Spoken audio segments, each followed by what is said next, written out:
এখনো আসছে না কেন? সিঁড়ি দিয়ে নেমে আসে জেনি। আমাকে দেখতে কি বাজে লাগছে? এই ড্রেসে মানাচ্ছে না। না ঠিক আছে চলো। মা পাপা তো তোমাকে দেখে চোখই সরাতে পারছে না, একদম রানীর মতো লাগছে এখন। চলো সময় হয়ে গেছে।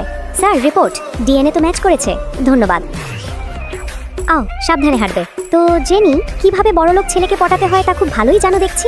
মিস্টার রায়, আমার হোস্ট করা পার্টিতে আমার ওয়াইফকেই ল্যাগবুল করছে আপনার মেয়ে। ওয়াই? এক্ষুনি বের হয়ে যান এখান থেকে। Ladies and gentleman, attention please. আমাদের একমাত্র ছেলে ইয়াশের ওয়াইফ ও। আজকের পার্টিটা হচ্ছে আমাদের ফ্যামিলিতে আরও একজন নতুন সদস্য আসতে চলেছে। দাঁড়ান, আপনি এত কনফিডেন্ট কিভাবে?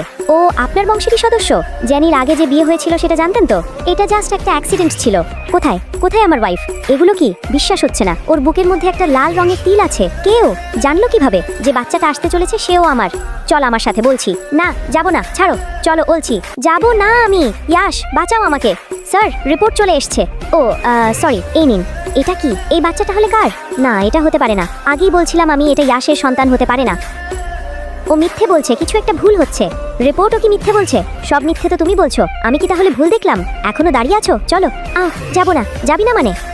রিপোর্টও অনলাইনও আছে, সেন্ড করতে বলি। এভাবে ওর গায়ে হাত তুলছেন কেন? থামুন বলছি। ইয়াশ এটা ওদের ব্যাপার, ওদেরকে হ্যান্ডেল করতে দাও। রিপোর্ট কেউ পাল্টে দিয়েছে। আসল রিপোর্ট তো এখানে। বস এটা আসল রিপোর্ট, কেউ চেঞ্জ করেছে। কি বলতে চাইছো? তুমিই তো ধাক্কা খেয়েছিলে না? ব্যাগ দাও দেখি। এই তো পেয়েছি আসল রিপোর্ট। জেনি জেনি মা, বাচ্চা সুস্থ আছে, মেজর কোনো ইনজুরি হয় নাই। শুক্রিয়া, খেয়াল রাখবেন আর যেন এমন না হয়। জেনি উঠে বসবে। ছাড়ো, যেই পরিবারে আমাকে আর আমার সন্তানকে বিশ্বাস করে না সেখানে আমি থাকতে চাই না। জেনি দাঁড়াও, এটা একটা ভুল ছিল শুধু। ভিডিও ভালো লাগলে লাইক সাবস্ক্রাইব প্লিজ।